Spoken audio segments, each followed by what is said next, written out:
Now wait a minute. I'm glad that these dads had a chance to play with their kids, but for 3 years in a row I've had to show other dads and their kids having fun on Father's Day. So forgive me if I take a little time right now to have some fun with my kids. Weekends at the Mixter home are usually spent without Dad. So how much do you get to see your dad on the weekends? Not a lot. That's because her dad not only spends time at TV5, but also has a part-time DJ service. My eldest son, Corey, knows that Saturdays are the most crazy. He takes advantage of the situation. When both Mom and Dad are gone, he has a babysitter. And he tricks her into letting him play video games all day. So actually, it's good that Father's Day isn't on Saturday, because I rarely play father on Saturdays. Because you get work. Mm-hmm. What else? Do dances. Mm-hmm. Do you sometimes get to go on the dances? Mm-hmm. Corey goes on tour with us when we do the early afternoon dances, like this middle school. Actually, he signs more autographs than I do. And while Corey is busy playing DJ, his brother Alex has to stay home. He doesn't seem to mind. Oh, now don't get me wrong, we do spend a lot of time together. It's just not on weekends or Father's Day. We do spend a lot of time at the beach and vacation back home in Marquette. And the kids sometimes go on some of my more fun assignments, like scuba diving and skydiving. But that doesn't make up for missing Father's Day. I really can't complain because I realize that I'm not the only dad who has to work on Father's Day. I work too. So to all you dads, here's to you. I think I'll call my dads. In Saginaw, Ric Mixter for News 5. Hello, Dad? Yeah, I'm at work. Prop clear.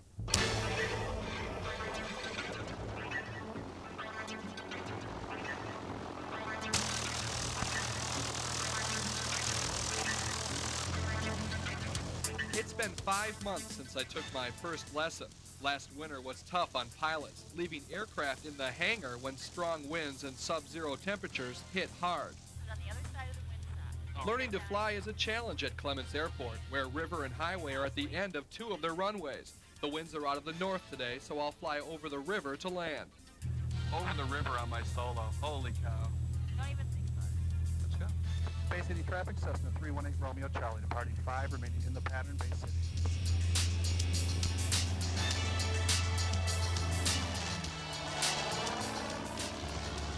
My instructor, Jeannie, has been with me for 50 takeoffs and landings. Today she'll fly 3 more, then get out and let me fly solo. There, continue that beautiful height. Perfect setup. Perfect. Okay, all your flaps, power off. Okay, now you're walking the rudder. Pitch control. Whoops, up. It is a bit unnerving when your instructor says you're ready to try it alone. But Jeannie says I'm not by myself. Her training is still with me while I fly. The best part of me, I like to think, is still in that cockpit with you.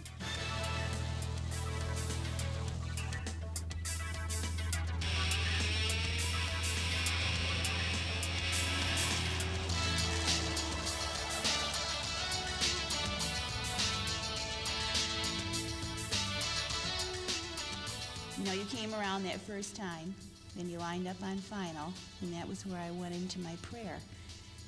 Line her up, get that power set, you know, use that rudder, bring it in, my whole little sequence. And down you came, and it was though I was right there with you talking, exactly like you would have done it, or you do it in the plane so many times with me. Earning my solo wings is only the beginning. I have several hours of cross-country training yet, and then I'll test with an FAA examiner. I'm a bit anxious about testing, but that's when my training will pay off. It really is not stressful in as much as you practice and practice, and your instructor says that you can do it.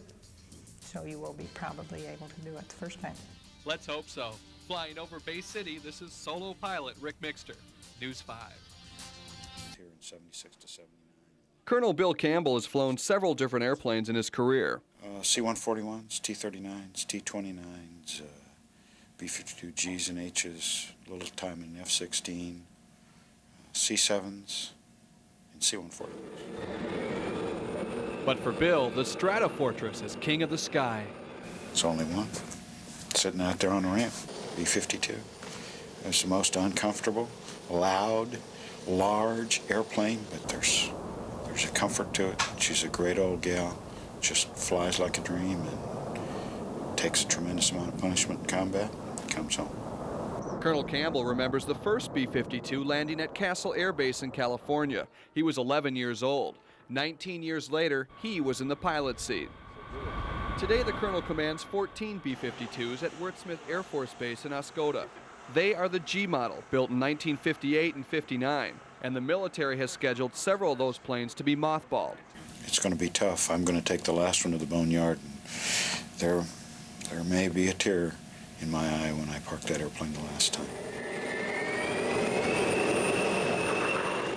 They have done a tremendous job and tremendous service to the country, and we don't have a requirement for it anymore, so we'll just park. The Colonel isn't the only one who's sad to see the bombers go. It's ugly, it doesn't get any respect, but it's a great plane. When you watch it fly and you fly in it enough, you kind of fall in love with it. That's exactly what happened to Captain Jim McCarthy. The B-52, or Buff, wasn't his first choice of assignments. But after 5 years, he's not only happy with his jet, but he hopes to teach others to fly it. Since I've been in the B-52 and alert has stopped, or we have to sit out at the end of the runway, I've enjoyed it a lot. This is very conducive to family life, where we don't have to deploy a lot, just the right amount. Every now and then we deploy to like Europe someplace or the Pacific.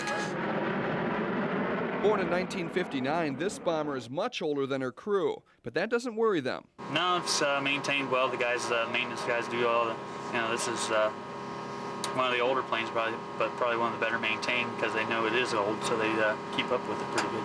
It has seen a lot of time, yeah. It's kind of neat flying a plane that's that old. Why is it neat? Just, I don't know, there's something about it that, you're joining like a long group of people that have flown this airplane. It's kind of a workhorse. It's not really pretty at all.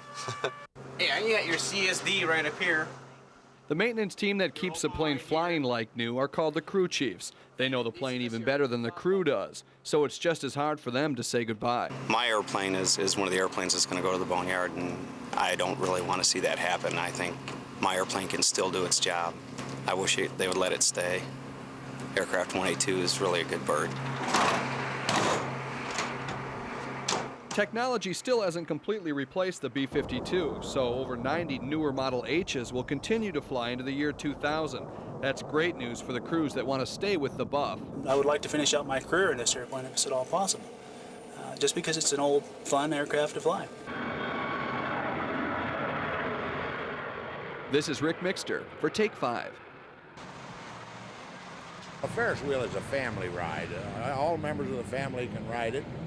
And it's just a nice, smooth ride, and it's kind of a scenic ride. You can look over the fairgrounds, and it's kind of unique to smell the wood smoke and listen to the chuff of the steam engine.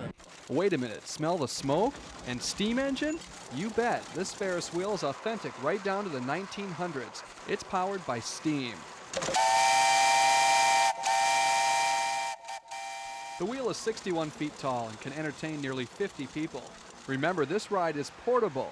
It's strung together by 164 alignment cables and 324 pins. There's only one nut and bolt in it. Only one that holds the clutch swing lever. Everything else is a loose pin.